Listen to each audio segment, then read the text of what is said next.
So I'm gonna be real with you. Some of you men are in terrible situations because you have no dick discipline. Now, listen. I'm a licensed clinical psychologist, so I work with y'all. And despite what everybody say, black men do go to therapy. Some of y'all have no dick discipline. The scenarios that y'all put yourselves in make no sense. Additionally, some of you women, one of the reasons why you invalidate men who go to therapy and express their emotions is because if they actually became self-actualized, if they actually started having emotional IQ, they would realize that you are a vapid mess. It's crazy. So I get it. Because like, if they realized how much they deserved, some of them, you would be out of a job.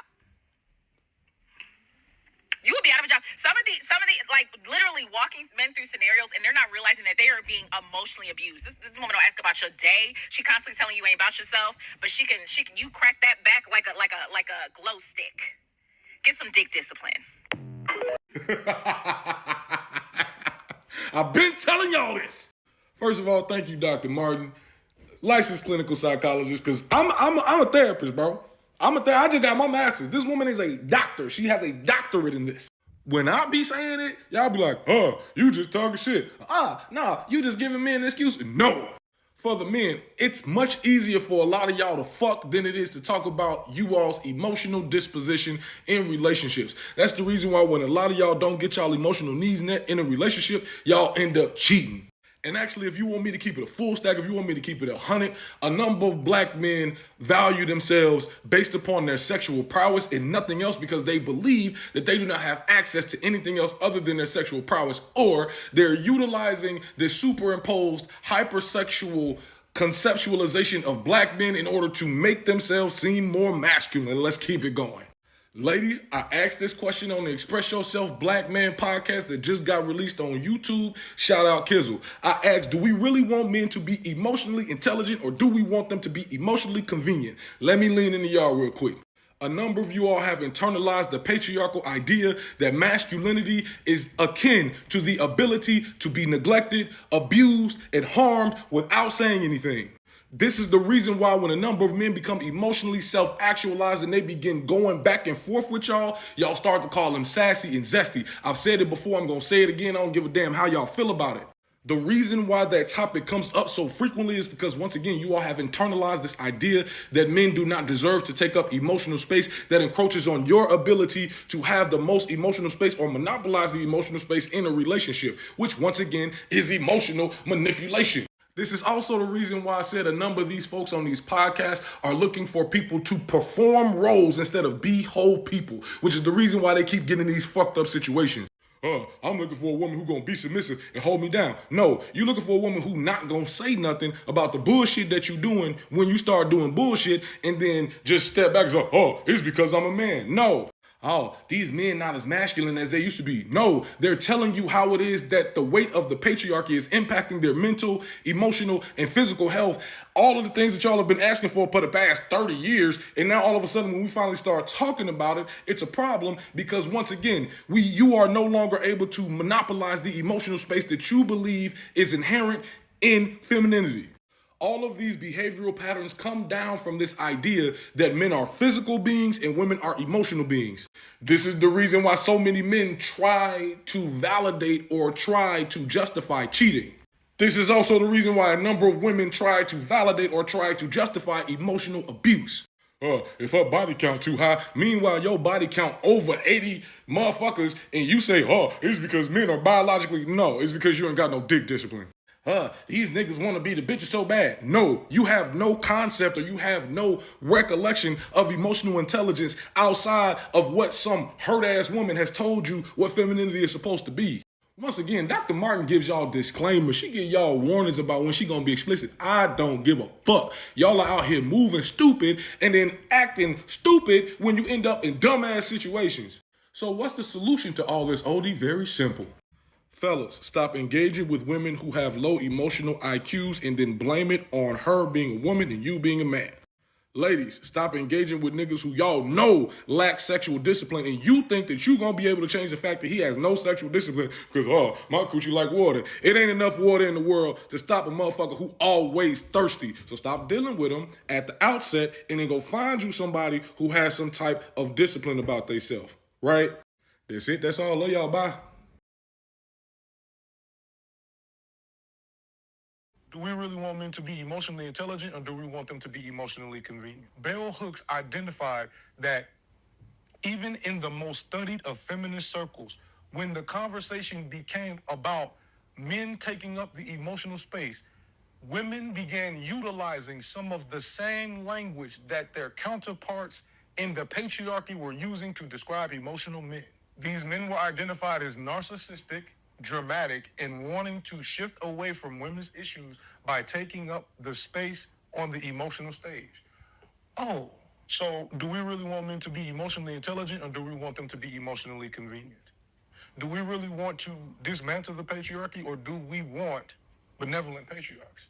Because the word benevolent patriarch literally means good man. All right, so once again, that's a clip that I did from the Express Yourself Black Man podcast. And I'm very particular about how it is that I position this question, and here's why.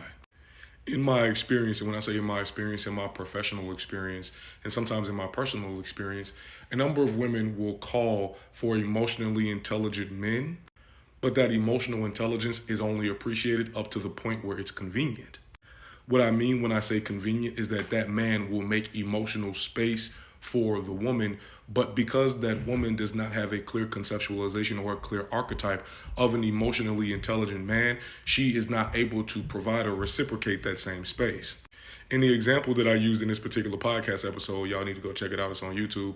But the example that I used in this particular podcast episode is when men say that the conversation will begin about what it is that I'm feeling, and then the conversation will end with what it is that she's feeling and about how it is that I brought it to her. And how it is that I've helped men identify what happens in the situation, and I utilize the same example in the podcast clip, is called DARVO. Is deflect or deny, attack, reverse, victim, and offender, right?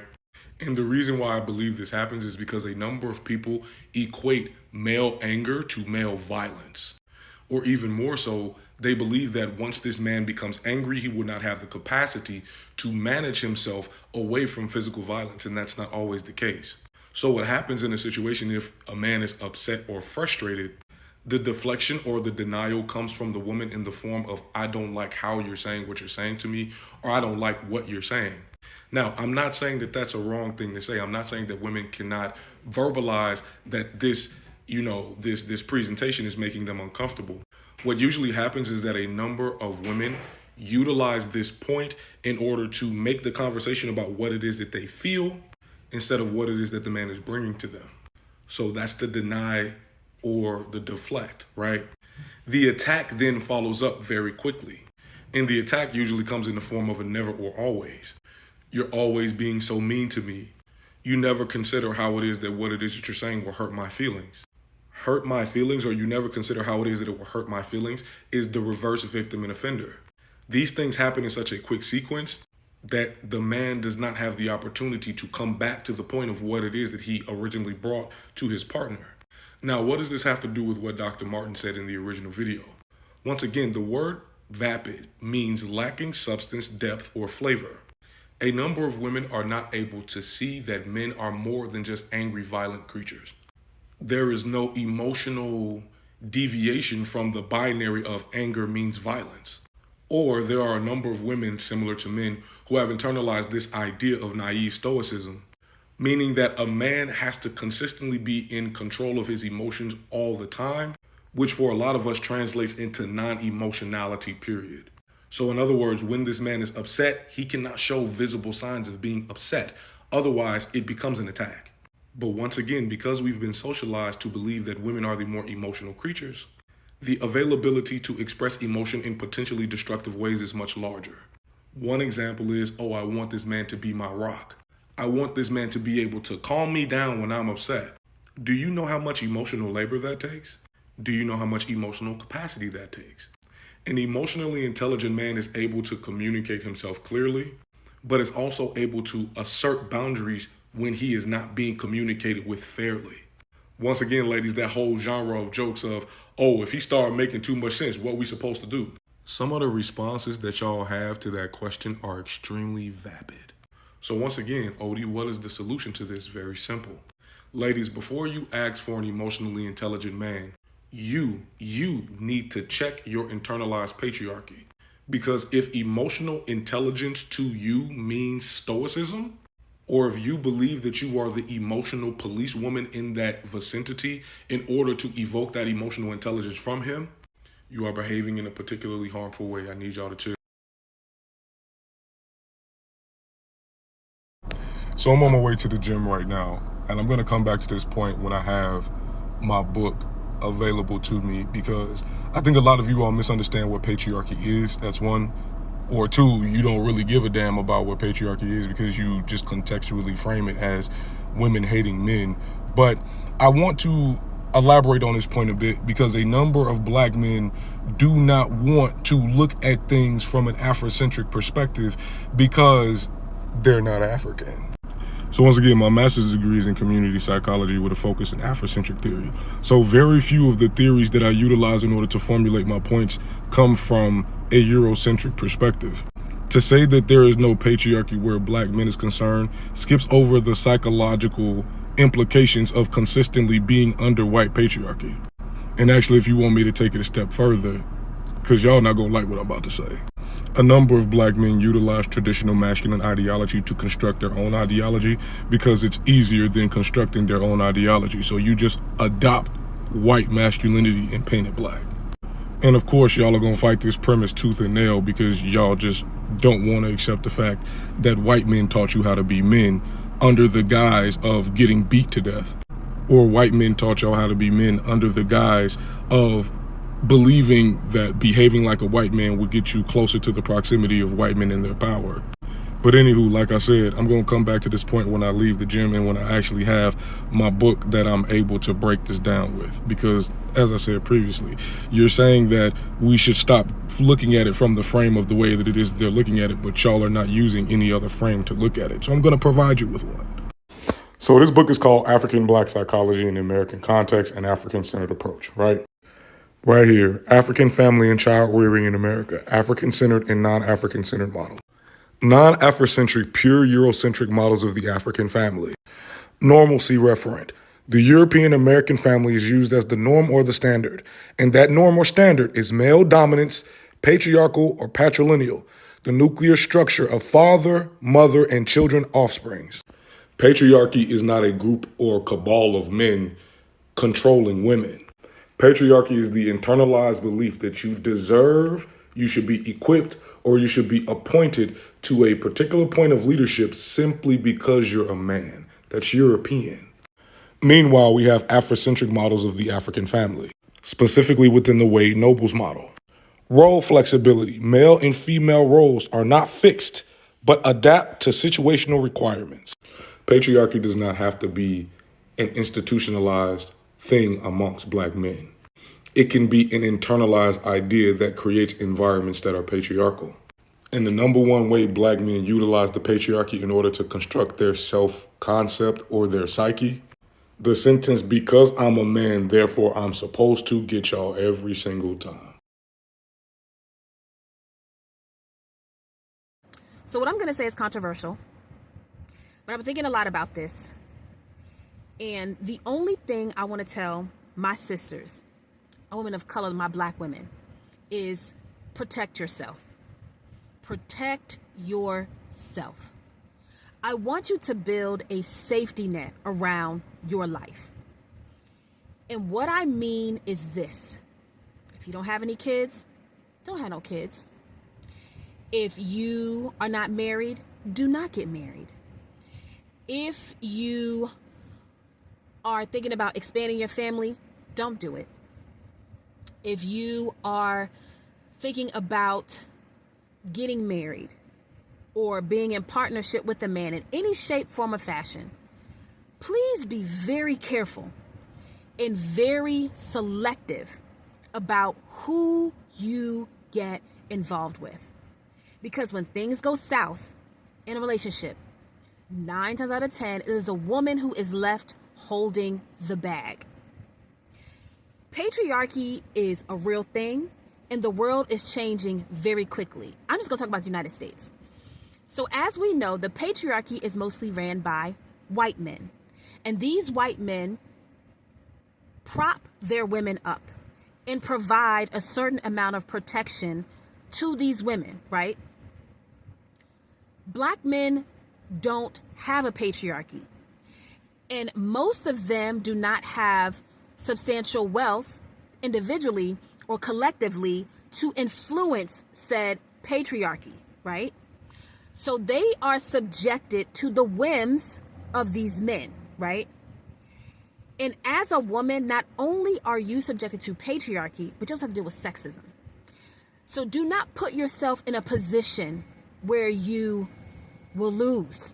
Just don't do it. There are so many things going on, and it's happening so rapidly.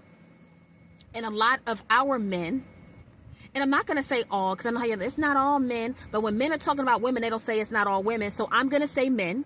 So many men have white ideologies. Many men aligned with outdated perspectives. Many men are very sexist. Many men want to align themselves with whiteness, right?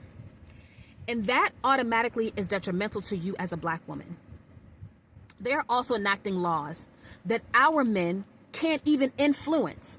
And a lot of women, black women, have been speaking up about this. I don't see a lot of black men doing this. One thing I keep saying is this executive order surrounding cashless bail. Listen to me.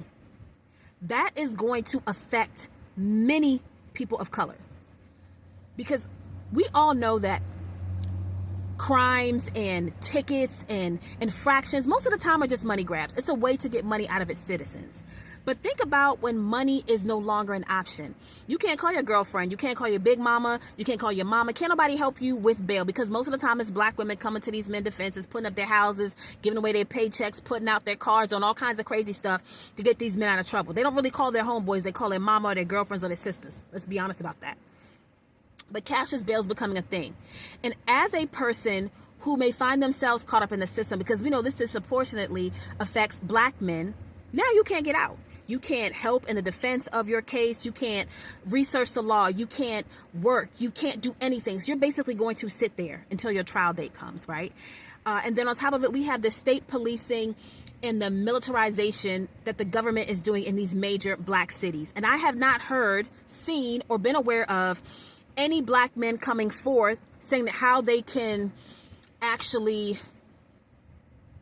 defend the black community against this. I haven't seen this anywhere. If I'm wrong, tell me in the comments. Another thing that I'm seeing is our healthcare as women is being stripped away. That is a problem with me. We are seeing women being forced to have children. Their bodies are being incubated to bring forth children. Like, what the hell? I am seeing this education thing. So we know that more black women continue their education than black men. But now they're starting to even strip that away. They're starting to take away the housing. They are starting to take away the food stamp program, or the access to food. We don't talk about food stamps. Let's talk about the access to good, nutritious food. In major cities, there are food deserts. And like I said, our men don't run anything. They don't own anything, right? As women, protect yourself. Do not put yourself in needless situations that can cause you financial harm, emotional distress, mental stress. Don't do it. And unfortunately, our men don't own enough or have enough money to affect the patriarchy. And truly, even if they wanted to, they couldn't come to your defense, because our community doesn't exist within our own patriarchy. We're underneath someone else's. So ladies, be careful, be careful, be careful, and build a safety net around your life.